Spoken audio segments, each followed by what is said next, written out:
Wayne heard them before he saw them. 350 motorcycles. Hell's Angels. Surrounding his broken-down shop in the Arizona desert. He looked down at the dying girl he'd been feeding for days. The girl he'd found broken at the bottom of a cliff. The girl someone had pushed. The tall biker stepped forward, removed his helmet, and his face went white. "That's my daughter," he said.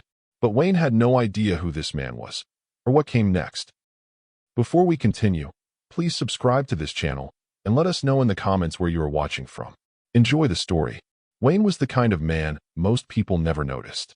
Late 40s, broad shoulders worn down by years of labor, hands permanently rough from splinters and oil and things that never quite washed out. He lived alone on the edge of a dying desert town, in a place where the wind never stopped and the past lingered longer than it should. His shop sat a few yards from his small house, its wood planks warped by heat, its floor darkened by decades of spilled grease and sawdust. Business had been slow for a long time. Some weeks, barely enough came in to keep the lights on. But Wayne showed up every morning anyway. Unlocking the door like routine itself was the last thing holding his life together. 5 days earlier, as the sun bled orange into the horizon, Wayne was driving home along the familiar stretch of road that cut through rock and dust. He knew every bend, every shadow. That was why the shape near the rocky embankment made him slow down. At first, he thought it was debris, then maybe a coyote. But something about it felt wrong. Too still, too human. He pulled over. When Wayne stepped out of the truck, the desert was quiet in that unsettling way that makes you feel like you're being watched. He climbed down the embankment, and that's when he saw her. A young woman, barely conscious. Her face was bruised, her clothes torn and stained with dirt and blood. One arm was bent at an angle that made his stomach drop. Her breathing was shallow, uneven. When her eyes cracked open, they didn't focus on him. Her lips moved anyway. Water. Wayne didn't hesitate. He shrugged off his jacket, slid it under her head, and tried to assess the damage with the limited knowledge of a man who had fixed machines his whole life, not people. She was cold despite the heat. Shock, maybe. Or worse. He looked back toward the road, then down at her again. This was the moment that mattered. Wayne made a choice that night that would change everything. He didn't call 911. He didn't take her to a hospital. Why? We'll get to that. But first, you need to understand who Shauna was before she ended up dying in that desert. For now, all you need to know is that Wayne lifted her carefully, gritting his teeth as her body went limp against his chest. He carried her to his truck, talking to her the entire time, even when she didn't respond. At his shop, under flickering fluorescent lights and the smell of oil and wood, Wayne cleaned her wounds as best he could. He gave her water in small sips. He wrapped her arm. He laid her down on the only cot he had, the desert wind rattling the walls outside while he stayed awake, watching her breathe. The contrast was stark. Outside, the desert was unforgiving, endless, ready to erase anyone who fell behind. Inside that broken-down shop, a man with nothing left to spare was giving everything he had. If you believe in people who help without asking why, go ahead and hit that subscribe button. Because this story is about to show you what real humanity looks like. And the trolls who tried to destroy it won't want you to hear this. Shauna was 19 years old, and everyone who knew her said the same thing. She was going places. She was at the top of her class, the kind of student teachers quietly rooted for because she made their job feel meaningful. Grades came easily to her, but she never flaunted them. She worked hard, asked questions, stayed late, helped others catch up. People noticed. Colleges noticed too. Scholarships followed, one after another, each one opening a door that had once felt impossibly far away. At school, Shauna was surrounded by people, not because she demanded attention, but because she drew it without trying. She listened more than she talked. She laughed easily. When she smiled at you, it felt like she actually saw you. Friends trusted her. Teachers relied on her. To most, she was the girl with the bright future and the calm confidence that made it seem inevitable. And then there was the friend. The one who sat beside her, shared notes, shared jokes, shared late-night conversations about dreams and plans. The one who smiled to her face and clapped the loudest when Shauna's name was called for awards. On the surface, there was nothing wrong, nothing obvious. But admiration, when mixed with comparison, can quietly curdle into something darker. Shauna won the scholarships. Shauna got the praise. Shauna was the one people talked about when they said, "She's going to do something big." And the friend watched all of it, smiling, nodding, swallowing feelings that never quite went away. Envy doesn't always show itself as anger. Sometimes it wears patience. Sometimes it waits.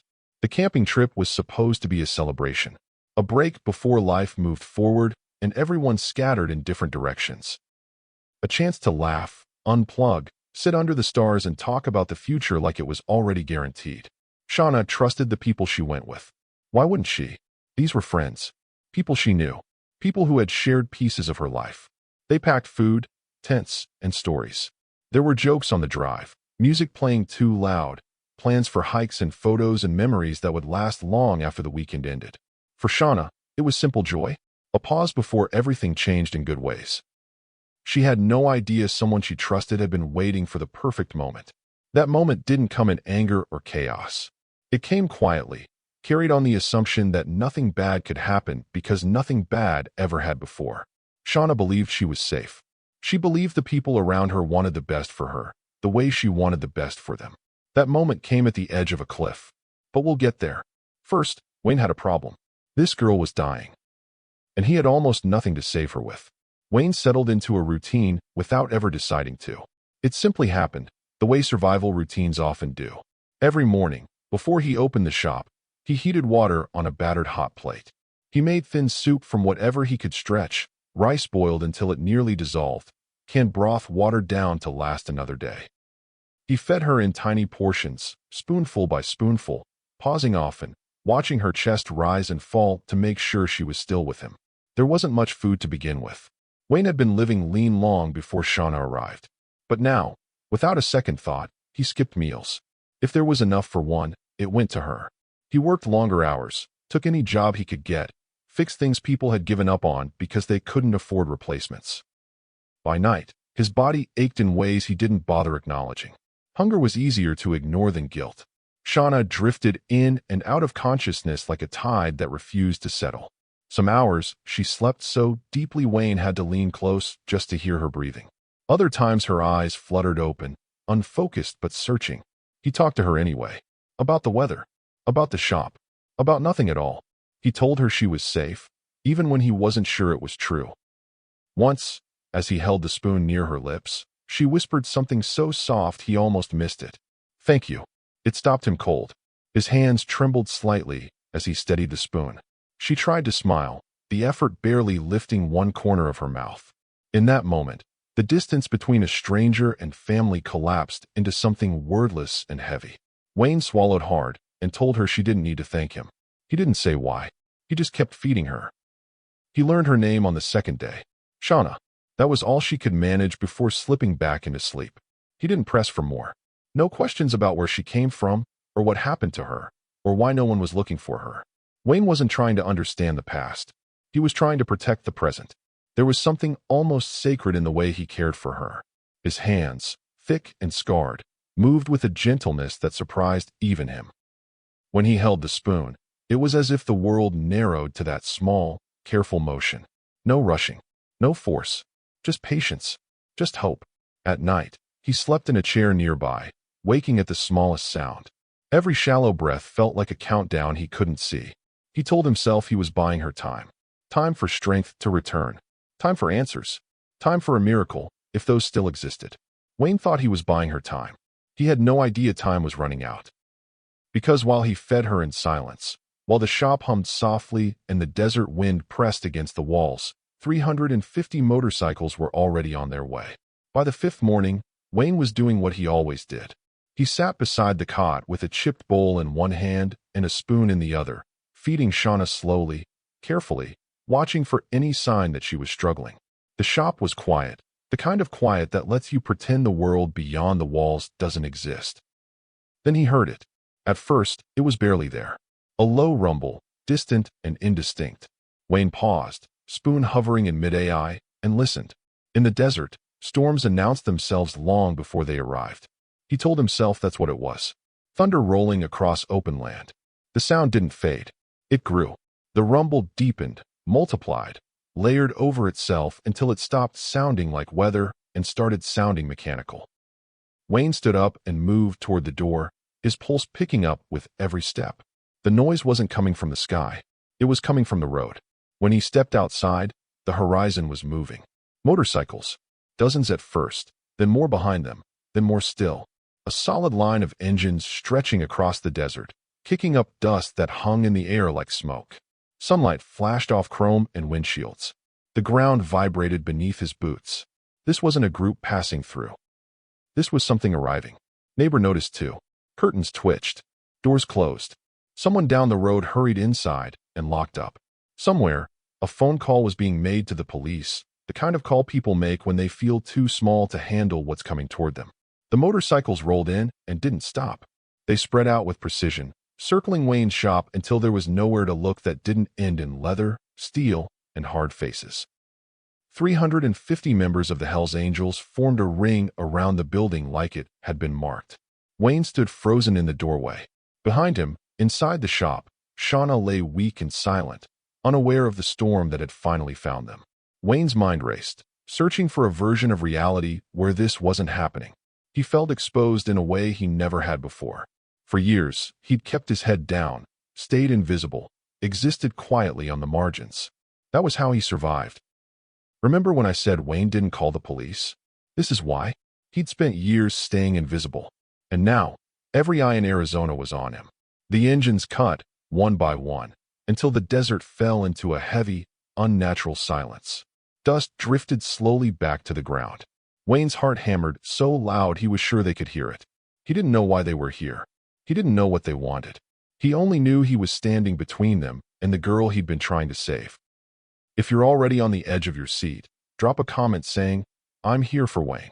Because what happens next, no one saw coming. One of the bikers broke from the circle and swung a leg off his machine. He was tall, broad, his leather vest heavy with patches that told stories without needing words. As his boots hit the ground, the others shifted almost instinctively, creating space for him. No one spoke. They didn't need to. The hierarchy was clear. Respect moved ahead of him like a current. He reached up and removed his helmet slowly, deliberately, as if giving the moment time to breathe. His face was hard in the way life makes men hard when softness would cost too much. Deep lines cut through his skin, not from age alone, but from years of holding things in. Someone murmured his name, low and steady. Walter. He started walking toward Wayne. Wayne's body reacted before his mind caught up. His shoulders tightened. His feet rooted to the ground. Every instinct told him this was the end of whatever fragile protection he thought he had. He'd known fear before, real fear, but this was different. This was standing alone in the open with nowhere left to retreat. Walter stopped just short of him, and then his eyes moved past Wayne. They landed on Shauna. Everything about Walter changed in an instant. The hardness cracked. His jaw clenched, then trembled. His hands, the same hands that had likely done terrible things in the name of survival, began to shake. The silence stretched, heavy and unbearable, until he spoke. "That's my daughter." The words didn't come out loud. They came out broken. Walter stepped forward, pushing past Wayne without hostility, without anger. There was nothing aggressive in the motion, only desperation. He dropped to his knees beside the cot like his body had finally given up pretending it could stay upright. He gathered Shauna into his arms, holding her close, like if he let go she might vanish all over again. For 5 days, Wayne had been the one keeping her alive. And now, in a matter of seconds, he was a witness to something far bigger than himself. Shauna's eyelids fluttered. Barely. Her gaze struggled to focus, then found him. Her lips parted. "Dad." The word barely made it out before her strength gave way. Her body went slack against him, exhaustion finally claiming what pain and fear had already taken so much from. Walter held her tighter, rocking slightly, his face buried against her hair as if trying to memorize the feeling of her breathing. Wayne stood there, stunned. He had spent days sharing his food, cleaning her wounds, sitting with her in silence, knowing nothing beyond her name. He never knew she was the daughter of a member of the Hells Angels. And there was something else he didn't know. Something Walter was about to tell him. Something that would explain everything. If you believe people who push others off cliffs deserve justice, comment "no more lies." Because this story is about to take that turn. The sound of sirens cut through the desert air not long after.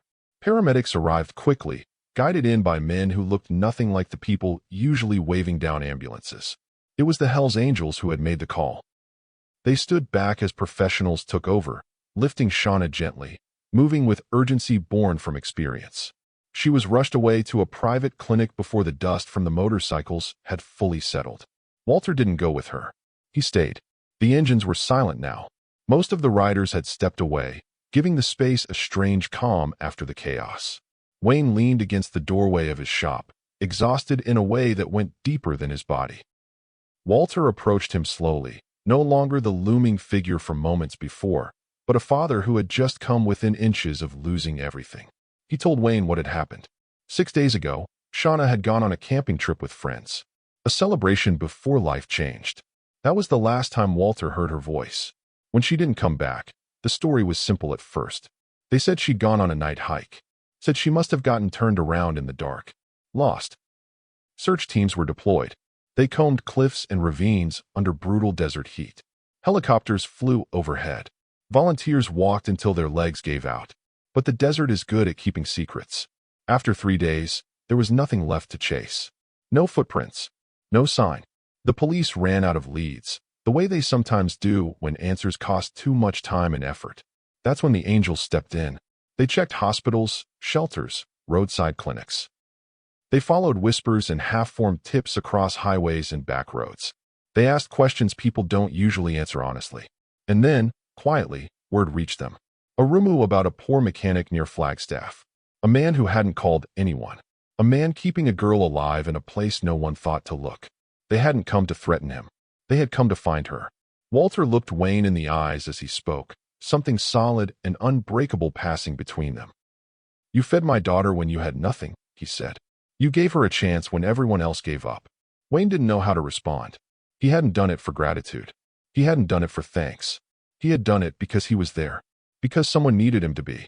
Walter nodded once, a gesture heavy with meaning. Respect. Debt. Recognition.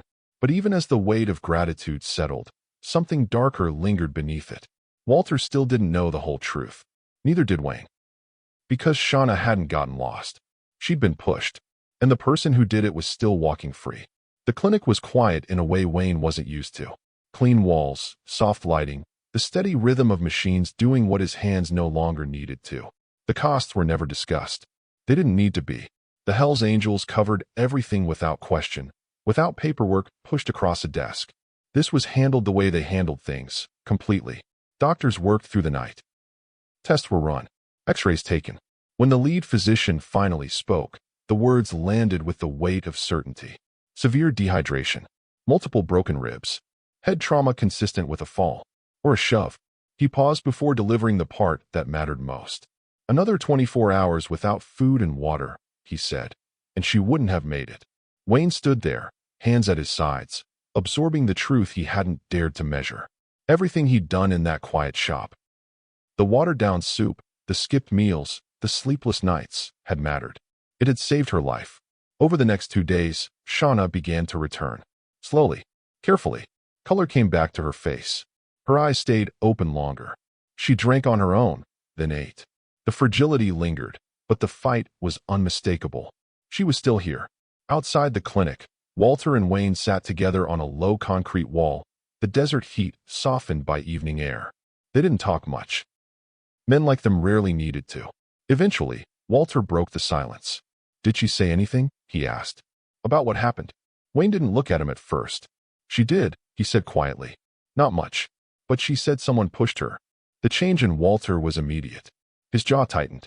His gaze hardened, drifting somewhere far beyond the clinic walls. This wasn't confusion anymore. This was direction.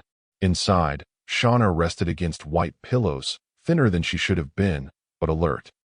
When the doctor said she was ready to talk, Walter stood up so fast his chair scraped the floor. Wayne followed, unsure of his place but unwilling to leave. They stood beside her bed, one on each side. Father. Protector. Stranger who wasn't a stranger anymore. Shauna took a breath, steadying herself. Her eyes moved from Walter to Wayne, gratitude flickering there before something colder settled in. Something heavier. What Shauna said next didn't just identify her attacker. It unraveled a betrayal so cold, so calculated, that even the Hells Angels were stunned into silence. If you stand for justice and can't stand betrayal, hit that like button. Because the person responsible is about to be exposed, and there's no hiding from this. Shauna spoke slowly at first, her voice steady but deliberate, as if placing each memory carefully on the table. She talked about the camping trip the way it had begun, like something out of a scrapbook. A celebration, a bonfire crackling against the night air, laughter echoing through the trees. Music, stories, the sense that everything ahead of them was wide open and full of promise. Then she named the friend. Morgan, someone she had known for years. Someone who had stood beside her in classrooms and hallways, smiling when Shauna succeeded, clapping when awards were announced. Someone who had always been just a step behind. Second place, second choice, second name. Shauna said she never realized how much that had mattered to Morgan. Not until that night. They decided to take a short hike to a nearby viewpoint, a place overlooking the cliffs. Just the two of them. The others stayed behind, tending the fire, laughing, unaware that anything was wrong. The trail was quiet, the kind of quiet that makes secrets feel heavier. When they reached the edge, Morgan stopped. That's when the air changed. Shauna described the look in Morgan's eyes. Not angry, not frantic. Cold. Calculated. A forced smile pulling at her mouth as if it had practiced this moment. And then the words came, low and sharp. You always get everything, don't you? Before Shauna could respond, before her body could even register danger, Morgan shoved her. Hard. No hesitation. No struggle. Just a deliberate push. Shauna remembered the sensation of weightlessness, followed by impact. Tumbling. Rocks tearing at her skin. Pain exploding through her body as darkness closed in. She didn't know how long she lay there. She only knew she couldn't move, and every breath hurt. Morgan went back to the group alone. She told them Shauna had wandered off. Said she couldn't find her. Panic spread, but it was the kind shaped by a lie. And then Shauna revealed the detail that made the room go still. After pushing her, Morgan had taken a photo at the cliff. Not of Shauna. Of the view. Shauna showed them everything. The photo metadata, time-stamped after the fall. Text messages sent later, carefully worded, rehearsed. Evidence that didn't scream guilt, but whispered it clearly enough for anyone willing to listen. The police were brought in. A detective was assigned. A warrant followed. This time, there would be no confusion, no dead ends, no disappearing into the desert. The truth had teeth now. The reaction from the Hells Angels was immediate and restrained. No shouting, no threats, just a silence thick with controlled rage. Men who understood violence choosing, deliberately, not to unleash it. Walter knelt beside Shauna's bed and took her hand, his grip firm but gentle. We're going to make this right, he said. Not as a promise of revenge, but of certainty. Now, you might think this is where the Hells Angels took justice into their own hands. But Walter made a choice that surprised everyone, including Wayne. Because what happened next proved that honor isn't about revenge. It's about accountability. Once the truth was spoken out loud, it unraveled fast. Investigators went back through everything Morgan had said, and the story that once sounded panicked and confused began to collapse under its own weight. Small inconsistencies turned into fractures. Timelines didn't line up. Details shifted each time she was asked to repeat them. What had once been brushed off as shock now looked calculated. Witnesses came forward. Friends from the trip admitted that Morgan had been acting strangely that night. Quiet at the bonfire, distant, watching Shauna more than the flames. One person remembered Morgan insisting on the night hike. Another recalled how calm she seemed when she returned alone, how quickly she framed the story of Shauna wandering off. Then the digital trail surfaced. Phone records showed searches made in the early hours of the morning. Questions typed out in plain language, never meant to be seen. How long survival without water desert? How long before dehydration becomes fatal? Each search landed like a nail sealing intent into place. The photo sealed it. Metadata confirmed what Shauna had said. The image taken at the cliff edge wasn't just after the fall. It was taken during the exact window Morgan claimed she was frantically searching for her missing friend. The view was serene, composed. A moment of calm taken while Shauna lay broken and alone below. When officers arrived to arrest her, Morgan didn't fight. She didn't scream. She stared, stunned, as the reality finally broke through. They believed her? She asked, almost to herself. They did. The case moved quickly after that. The charge was attempted murder. The evidence was overwhelming. The defense tried to paint it as an accident, a misunderstanding, a tragic slip near a dangerous edge. But lies don't survive daylight, and this one had been dragged fully into it. In court, Shauna stood when it was time to speak. She didn't raise her voice. She didn't need to. Her words carried the weight of someone who had already faced death and come back. "You tried to erase me," she said, "but a stranger with nothing gave me everything you couldn't, humanity." The sentence came down, 15 years. Morgan was led away, the person she thought she had left behind in the desert now standing stronger than ever, surrounded by truth, not silence. And through it all, they remained. Quiet, present, watching from a distance. Remember those 350 motorcycles? They never left Flagstaff. Because Walter and the Hells Angels weren't done. Not even close. If you believe real justice means standing up for the innocent, subscribe and turn on notifications. Because what the Hells Angels did next for Wayne, it'll restore your faith in humanity. The motorcycles didn't leave Flagstaff. Days passed, then weeks, and the presence of the Hells Angels became something else entirely. Not a threat, not a spectacle. Just a fact. They stayed long enough to notice things most people never had. Wayne's shop, the cracks in the walls, the outdated equipment held together by stubbornness and wire, the unpaid bills stacked in a drawer he rarely opened anymore, the quiet life of a man who had learned not to expect help. Walter saw all of it. "You saved my daughter," he told Wayne one morning, standing in the dust outside the shop. "Now we save you." Wayne tried to refuse. He said he hadn't done it for anything in return, that he'd just done what anyone should. Walter listened, nodded once, and replied calmly, "That's exactly why we're doing it." Over the next 2 weeks, everything changed. Every debt Wayne carried was erased. Every single one. The shop itself was torn down to its bones and rebuilt into something solid, permanent. New walls, reinforced structure, modern equipment Wayne had only ever seen in catalogs. Shelves filled with tools and supplies he no longer had to ration or repair endlessly. Security installed so he could finally sleep without listening for every sound outside. They didn't stop there. A fund was set up quietly, deliberately, ensuring Wayne would never again have to choose between eating and keeping the lights on. It wasn't charity. It was recognition. Word spread fast. In a town that had learned to expect decline, something hopeful was taking shape. Locals started bringing work back to Wayne's shop. Not out of fear, out of respect.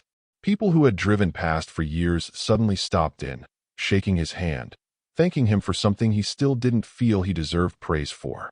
Wayne protested every step of the way. "I didn't do it for this," he kept saying, almost apologetically. Walter's answer never changed. "That's why it matters."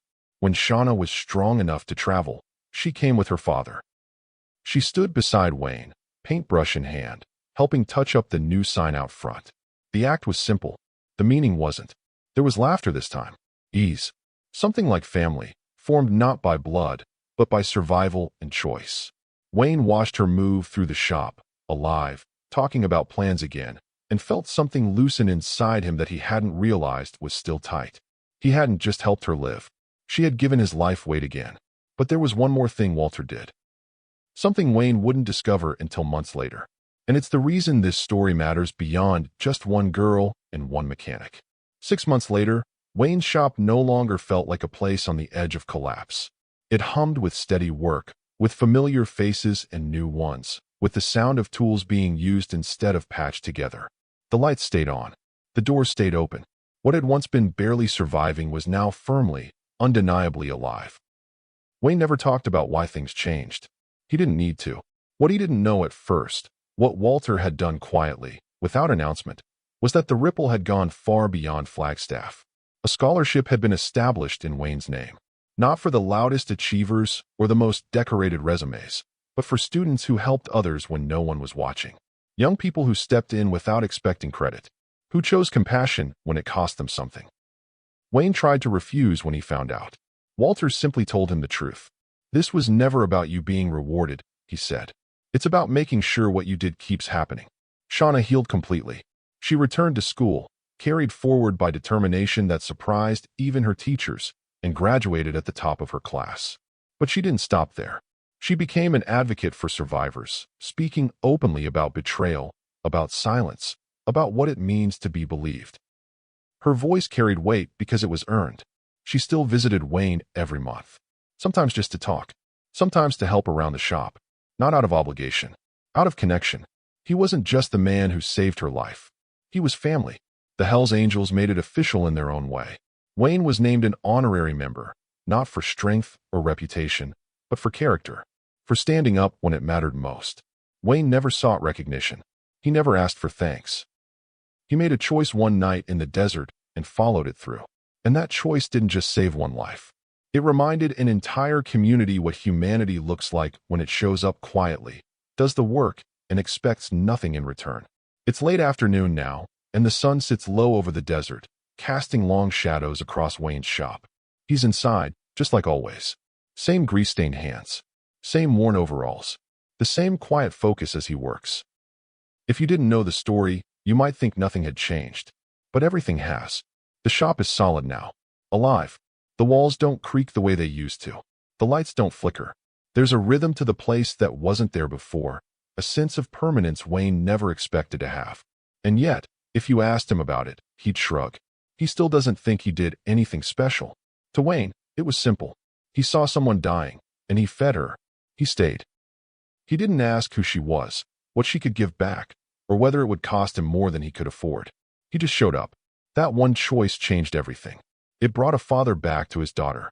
It exposed a betrayal that would have otherwise disappeared into the desert. It reminded a hardened group of men, 350 members of the Hells Angels, that the strongest kind of loyalty doesn't come from fear or force, but from compassion. Wayne wipes his hands on a rag and steps outside as a familiar car pulls up. Shauna waves from the driver's seat. He smiles back, easy and unguarded. Family, not by blood, but by something deeper. Wayne still doesn't think he did anything special. He just fed a dying girl when no one else would. And that choice, that one choice, proved something those riders already knew. Real strength isn't about power. It's about showing up when no one's watching. It's about feeding someone who can't repay you. It's about being human when the world forgets how. Morgan tried to erase Shauna because she couldn't stand her success. But Wayne proved something stronger. Kindness can't be erased. If you believe people like Morgan should never win, subscribe to this channel. If you believe people like Wayne deserve to be celebrated, share this story. And if you stand for justice over jealousy, comment, "I stand with Wayne." Because every time you engage with stories like this, you're choosing what kind of world you want to live in. Thank you for watching. And remember, you never know when your small act of kindness might save someone's life.